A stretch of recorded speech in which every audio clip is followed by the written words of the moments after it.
fier de représenter les Pyrénées, de représenter le sud de la France en général, et puis de représenter Font-Romeu, ma commune, là où j'ai grandi. C'était un super moment, justement, une super expérience à partager avec tous les riders, tous les snowboarders, skieurs, etc. du circuit français qui étaient sélectionnés au JO.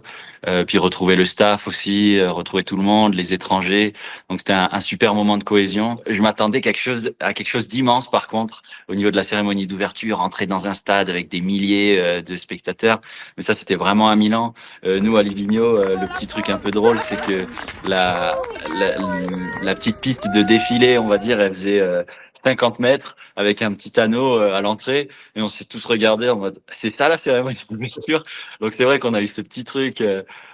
Cette petite surprise. Moi, j'ai pu passer vraiment en coup de vent à Livigno justement pour la cérémonie d'ouverture. Et le lendemain, donc le 7, après cette matinée, je suis allé à l'Axe. Donc là, je vous appelle depuis l'Axe. En fait, je suis en Suisse pour m'entraîner. On revient le 15 sur place.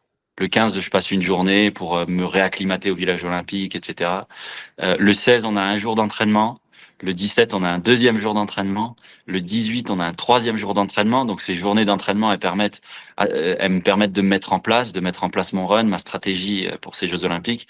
Et le 19, c'est presque l'une des grosses journées, sans compter la finale, évidemment, mais c'est là qu'on va se qualifier en finale. Donc, les qualifications, pour moi, c'est la plus grosse journée. C'est la journée olympique, le 19, où il faut tout donner justement pour se qualifier dans les 12 premiers en finale. Et après, en finale, tout peut se jouer dans le top 12.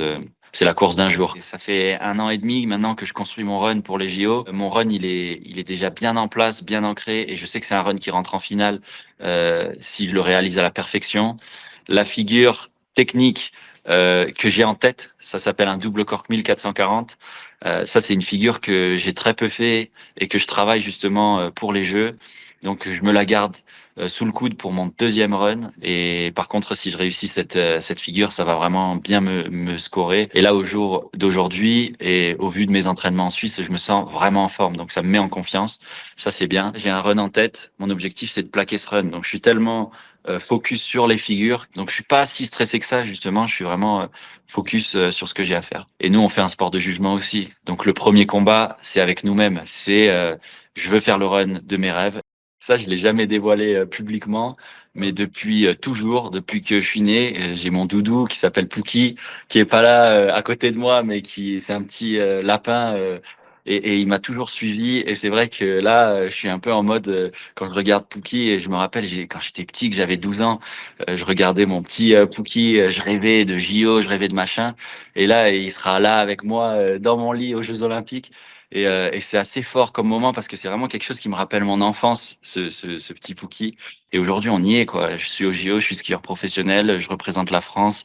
J'ai 28 ans, je suis un adulte, je suis un grand, donc c'est quelque chose de dingue. Et de partager avec Pookie, c'est ouf. Alors, ça peut paraître un peu parano de partager ça avec un ours en peluche, mais voilà, c'était un peu le petit truc fétiche, secret que j'ai jamais vraiment évoqué.